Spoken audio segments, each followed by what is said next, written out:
Attention mga Filipino senior citizens, ano nga ba ang mangyayari sa social pension kapag magiging ganap na batas ang Universal Social Pension Bill? Paano ang mga benepisyaryo ng social pension? Yan ang ating pag-uusapan sa video na ito. Hold up.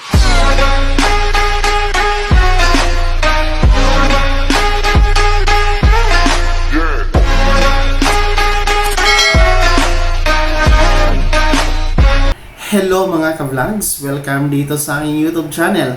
Magandang araw po sa lahat ng mga manonood. Saan po kayong dako sa mundo? Kumusta kayo mga ka-vlogs?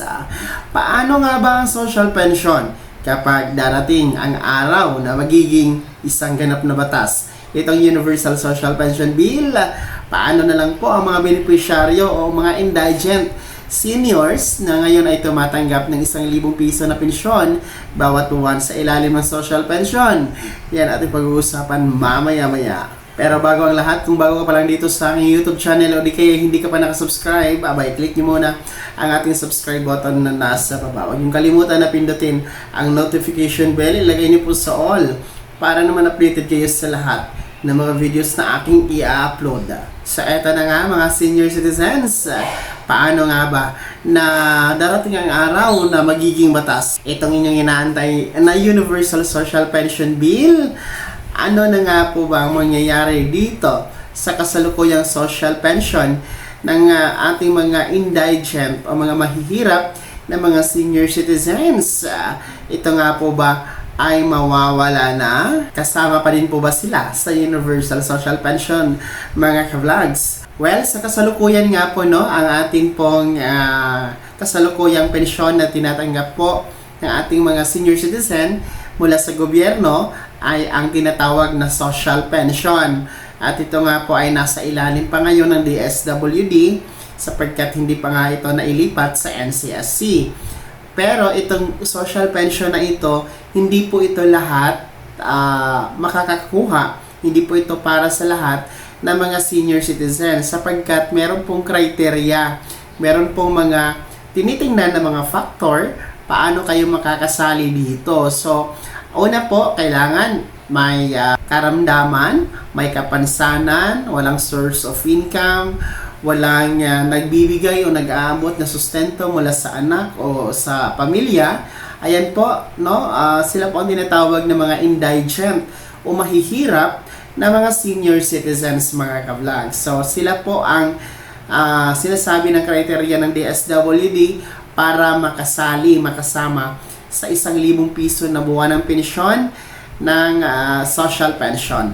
So ito nga po ang kasalukuyan ngayon. Dahil nga po sa hindi pagkapantay-pantay ngayon, merong naiiwan sapagkat hindi naman po kasama sa social pension yung may mga pensyon ng SSS, GSIS or PIVO pensioners, o yung mga merong source of income, hindi po sila kasama dito. Kaya ang ginawa po ng ating mga mambabatas, gagawin na po itong universal. Kaya na nga po ay meron itong panukala sa ngayon na Universal Social Pension mga ka-vlogs, at ito ay aprobado na sa Kamara.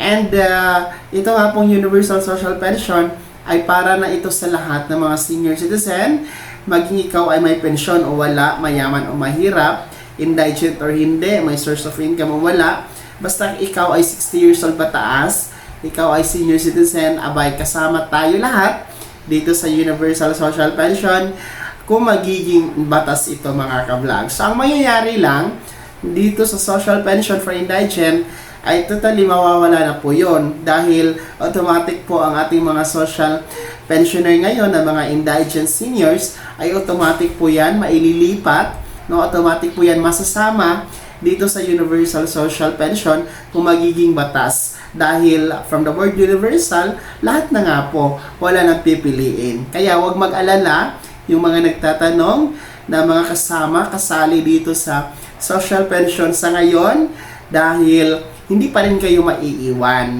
kasama pa rin kayo sa Universal Social Pension. Kung ito nga ay magiging batas, makakatanggap pa rin, pareho lang naman ang matatanggap, 1,000 piso na pensyon bawat buwan. And ang payout nito every quarter pa rin po, 3,000 pesos. At merong total na 12,000 pesos sa buong taon, mga ka-vlogs. So siguro no, sakali po na darating ang araw na magiging ganap na batas itong Universal Social Pension, mga ka-vlogs, ay hindi na ito sa DSWD o hindi na si DSWD ang hahawak nito. Dahil ayon po sa NCSC OIC Chairman ngayon na si Dr. Mary Jean Loreche, no, magkakaroon talaga, sinasabi ng batas, magkakaroon dapat ng transition o pagsasalin ng pamamahala ng lahat ng mga ayuda, benefits at mga programa ng mga seniors mula DSWD. Kailangan ilipat po yan sa NCSC or the National Commission of Senior Citizen, mga ka-vlogs. At mangyayari po daw yan early as 2025 or 2026. So ang status kasi ngayon ng Universal Social Pension Bill ay aprobado pa lamang siya sa Kamara, and magtatapos na tayo ngayon ng 2024. So siguro matapos pa ang election 2025, saka ito gagalaw na naman sa hanay ng Senado, dahil mag-i-election tayo. Of course, busy po no ang ating mga congressman and ating mga senador sa kampanya. So I'm sure siguro madidili ito. So antayin na lamang natin matapos ang 2025 national and midterm election, mga ka-vlogs. So parang sa NCSC na nga po talaga ito mapupunta, no, once na magiging batas ang Universal Social Pension, mga ka-vlogs. So ayun po uulitin ko, mga social pension beneficiaries sa ngayon, no, huwag mag-alala dahil kasama pa rin kayo, kasali pa rin kayo kapag magiging batas ang Universal Social Pension Bill, mga ka-vlogs. Kaya naman, mga Filipino senior citizens, ano po ang komento ninyo regarding sa balita na ito na ang Universal Social Pension Bill ay para sa lahat? Magbubuklod po, magsama-sama lahat ng mga Filipino senior citizen at makakatanggap ng 1,000 piso na buwan ng pensyon, ayuda mula sa gobyerno sa ilalim ng NCSC. Komento nyo na sa comment section na nasa baba. Makilakip yung buong pangalan at kung taga saan kayo. Bago ako matapos sa video na to, kung gusto niyo pong sumuporta sa aking YouTube channel, maaari niyo pong i-click ang ating super thanks button na nasa baba. Sa mga gusto maging miyembro, pwede po i-click niyo po ang ating join button. Maraming perks dyan, mga ka-vlogs. Be my member now. Sana naging gabay ang video na to kahit paano na pag-uusapan natin ang mga mahalagang bagay-bagay na may kinalaman sa mga benepisyo at programa ng ating mga Filipino senior citizen. Kung hindi ka pa nakasubscribe dito sa aking YouTube channel, maaari nyo nang i-click ang ating subscribe button na nasa baba. Huwag nyo kalimutan na pindutin ang notification bell. Ilagay niyo po sa all para naman updated kayo sa lahat ng mga videos na aking upload. Maaari nyo ding i-like ang video na to at kung meron ka pa mga katanungan, maaari nyo i-komento sa comment section na nasa baba. Paki-follow na din po ang aking official Facebook page na nasa screen nyo. Muli po, ako si Daniel Timpawa na nagsasabing dito sa aking YouTube channel. Pawang katotohanan at lahat totoo lamang.